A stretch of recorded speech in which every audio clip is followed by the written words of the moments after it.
Oh, hello, fellow miners at the coalface of meaning, and welcome to Week Two's lecture. As was true in Week 1, this week will be divided into 3 separate parts of approximately 15 minutes each. The first will be a discussion of the parts of speech and the parts of a sentence, which is some background that you'll need to have refreshed in order for us to talk about what we're going to talk about in the second film, which is the semicolon and how to use it. The third of today's lecture parts will be on a topic and how to come up with one. Okay, let's get started. Here we go. The parts of speech. Now I'm going to guess that you remember some of this dimly from, say, when you were around 13. Okay. The parts of speech are the words we use to construct sentences. So let's take it from the top. The one you may remember is verbs. Who knows what a verb does? That's right.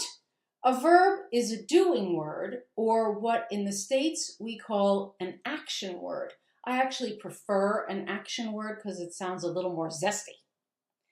Verbs have many forms, but the form that's most easy to spot is a verb in the active tenses, and we will actually discuss other kinds of verbs in a later lecture.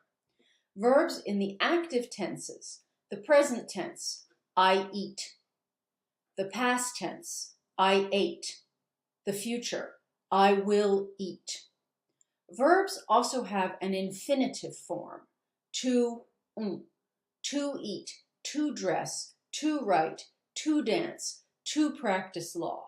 These are called the infinitive form when you put it into the different persons, like I eat, you eat, he, she, it eats. That's called conjugating. Remember that to be is a verb. I am, you are, it is, because being is a process. Remember that even when you're not doing anything, you're breathing, your heart is beating, your blood is moving, so you are in fact active when you are being. Being is a verb. Okay. Nouns. A noun is a person, place, or thing. Summer is a noun. President is a noun. A thing, a person. Albania is a noun, a place, and also a proper noun. A proper noun is the name of something. So, noun, person, place, or thing. Pronouns. Pronouns are the words that take the place of a noun or nouns. And this is actually really easy to remember because the word literally means for noun. Pro means for, pronoun. There are many, many kinds of pronouns, but probably the most familiar are personal pronouns. I, me, you, he, him, she, her, we, us, they, them, it. So those are pronouns. Adjectives. An adjective modifies a noun, and what that means is it changes a noun. If it answers the question, what is this thing like? You've got an adjective. The red coat, because the coat, just as anything, the red coat changes the coat. It makes it more specific. The red coat, the ugly car, the clever boy. These are adjectives. They all modify or change nouns. Adverbs. You won't be surprised from the prefix. Adverbs modify verbs. They change verbs. If a word answers the question, how was this done? You've got an adverb. The great thing about adverbs is that they almost always end in ly. He ran quickly. The bug crawled threateningly. He said jokingly, ly.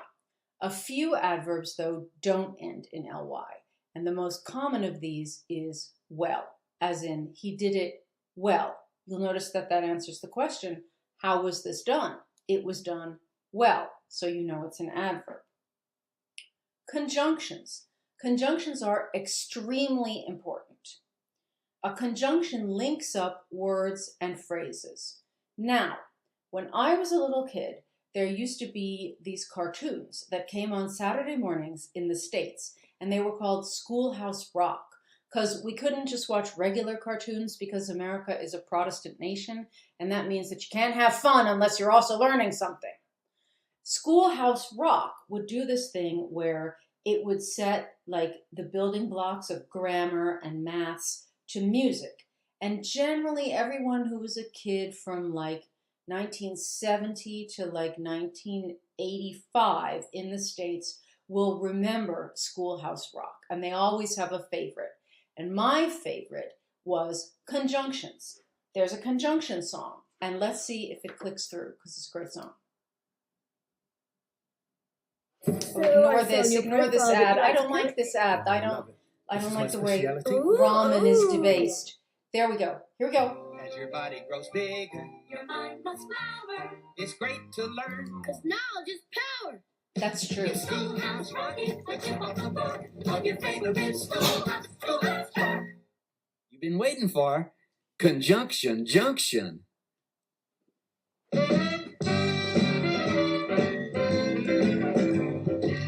Conjunction junction, what's your function? Hooking up words and phrases and clauses.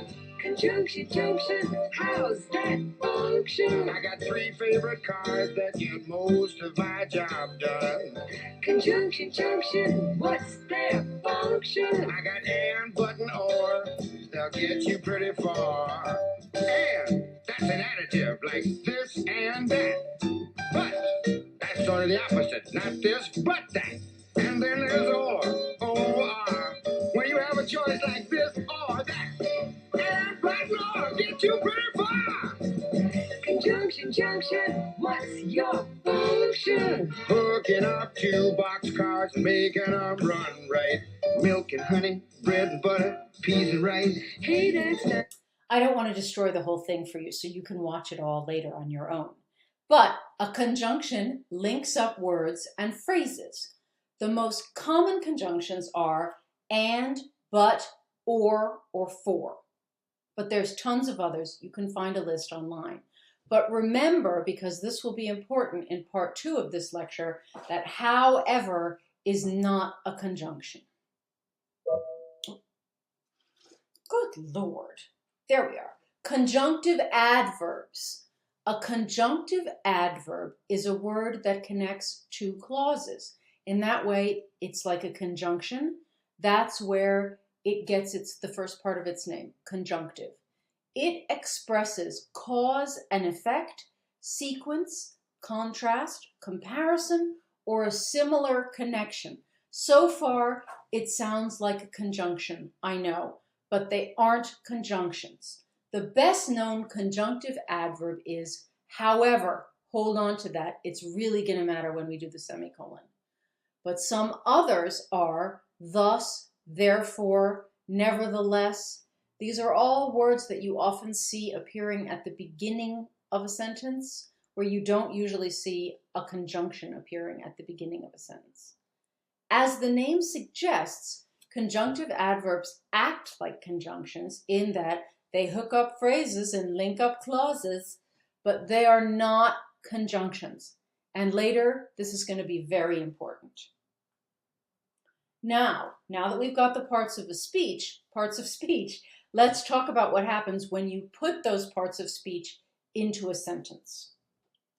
The parts of a sentence are what the parts of speech become when they are placed in a sentence. Here we go. The verb. That name stays the same. Verbs are always called verbs. They are the action words in a sentence. The subject. The subject is the noun or pronoun that does the verb. So the subject is always a noun or a pronoun, and it is doing whatever the verb does. In the sentence, the boy ran. Boy is the subject. Ran is the verb. If you want to find the subject, look for the person, place, or thing that is doing something. Conversely, the object is the thing that the verb is done to. In the sentence, I hit the boy is the object. I is the subject. The boy is the thing that the verb is done to, therefore it is the object. I is the thing that is doing the verb, therefore it is the subject. In the sentence, they went to the store is the object and they is the subject. Because the store is the thing that the verb is done to, or in this case, headed toward. They is the thing that is doing the verb. They went. Therefore, the store is the object and they is the subject. When we talk about the passive voice in a few weeks, this will be very important. The subject does the verb, the object has the verb done to it. Okay. In order to be a sentence, a clause, a part of a sentence, needs a subject and a verb that can stand alone. If it doesn't have a subject and a verb that can stand alone, it isn't a sentence. He ran can be a sentence. He is doing can be a sentence because they can stand alone. While I was running cannot be a sentence because it can't stand alone. While I was running makes you ask, yes, what happened while you were running? Therefore, it cannot be a sentence. It needs something else to stand. And now we come to clauses or phrases.